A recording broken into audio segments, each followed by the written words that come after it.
Hey, what's up everyone? I'm John Davey. I work in IT and I used to be a tech instructor.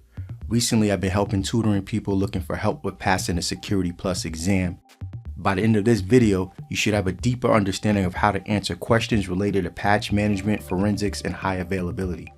Let's go. Question number 9. What is the most likely result if a major bank does not pass an internal PCI DSS compliance audit? Fines, audit findings, sanctions, or reputation damage? Alright, so it's been a long time since I used to be a financial auditor for a major investment firm. But based on that experience, here's what you need to know. PCI DSS is a set of rules that businesses must follow to keep credit card info safe from theft and fraud. Now, without getting into the specifics of PCI DSS, the key phrase in this question is eternal. Banks use internal auditors to find problems before external auditors and regulators find them. Problems like failing to encrypt cardhold data transmitted over the internet. Fines, sanctions, and reputational damage are all things that may happen if evidence of a compliance failure is found by external regulators. But since this is an internal audit, the answer is audit findings because the goal is to quietly clean up the error and document that you worked on it in case it's found out later on by regulators.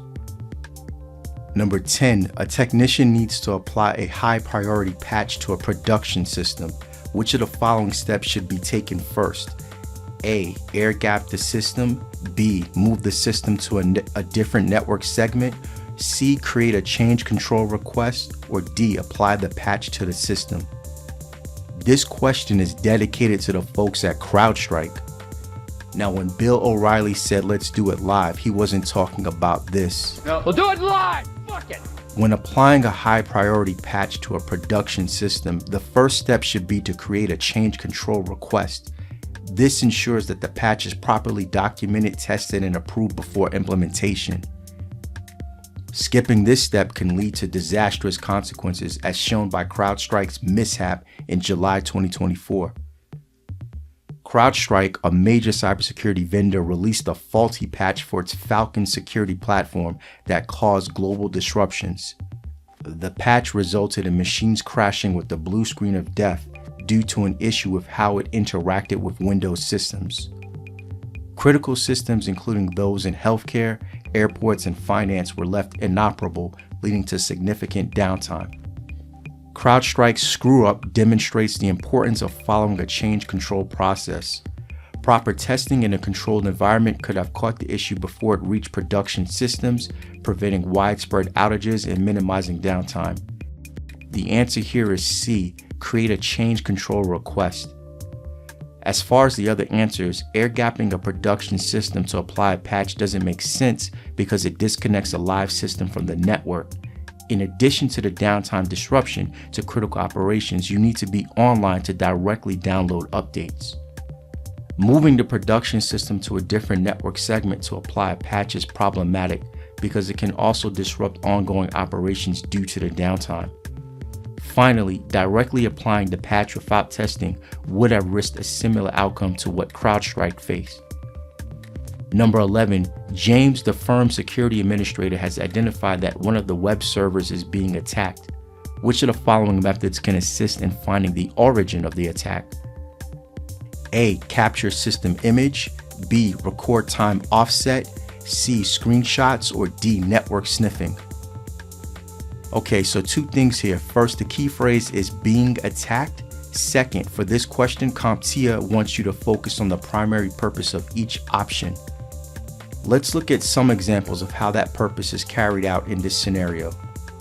For option A, capturing a system image involves creating a complete snapshot of the server's state, including its operating system, applications, and data at a specific point in time. For example, after discovering an attack, James could use a tool like FTK Imager to create an exact copy of the server's hard drive. If James worked directly on the original web server, any modifications or accidental deletions could compromise the investigation. The primary purpose of capturing a system image is for keeping evidence safe from harm or tampering while the investigation proceeds. This answer is wrong because its primary purpose doesn't directly help identify the origin of an ongoing attack. For option B, recording time offset involves noting discrepancies between a server's clock and a reliable time source.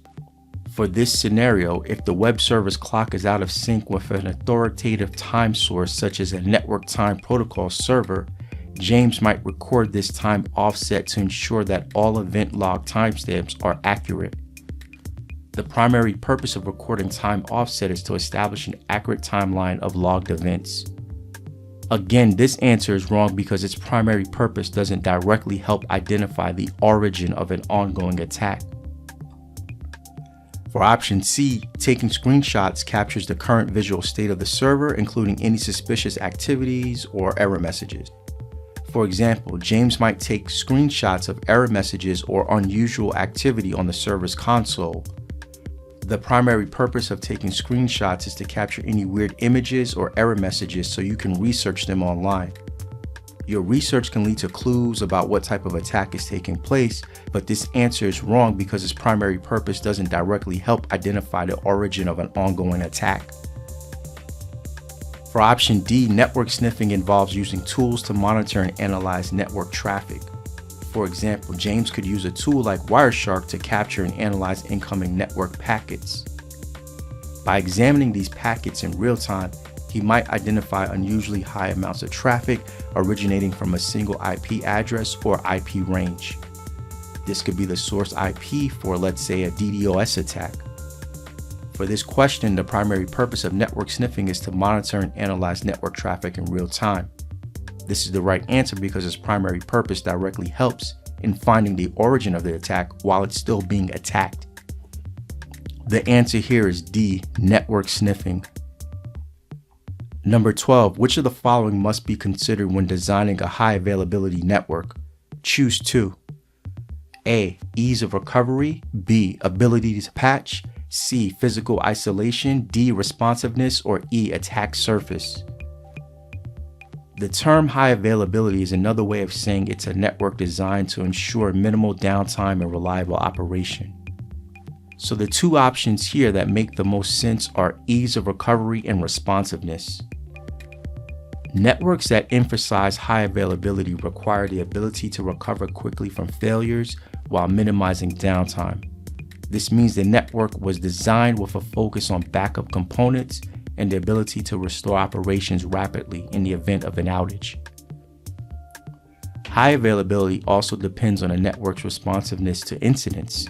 This includes the system's ability to detect issues quickly and take corrective action without impacting users or causing extended downtime. Fast responsiveness ensures that the network remains operational even under stress. As for the wrong answers, high availability focuses on reducing downtime while patching is more about system maintenance. Physical isolation can improve security by keeping systems separate, but it doesn't automatically help keep the network running smoothly. For example, if a company's database is physically isolated from the rest of the network, it might be secure. However, if there's an issue and the system needs to switch to a backup database, the isolation could prevent it from connecting to that backup, leading to downtime instead of a smooth recovery. The attack surface refers to how many ways a system can be attacked, so shrinking it helps with security, but this doesn't mean the system will always stay up and running. For example, even if you reduce the chances of hackers getting in, that won't stop the system from crashing if there's a sudden surge in users or a failure elsewhere. Make sure you're subscribed so you can get more Security Plus exam question breakdowns like this one. Check out my Patreon page where I have more Security Plus content to help you pass the exam, as well as tech apprenticeships that I'll start to post. These are opportunities where you'll get paid to learn.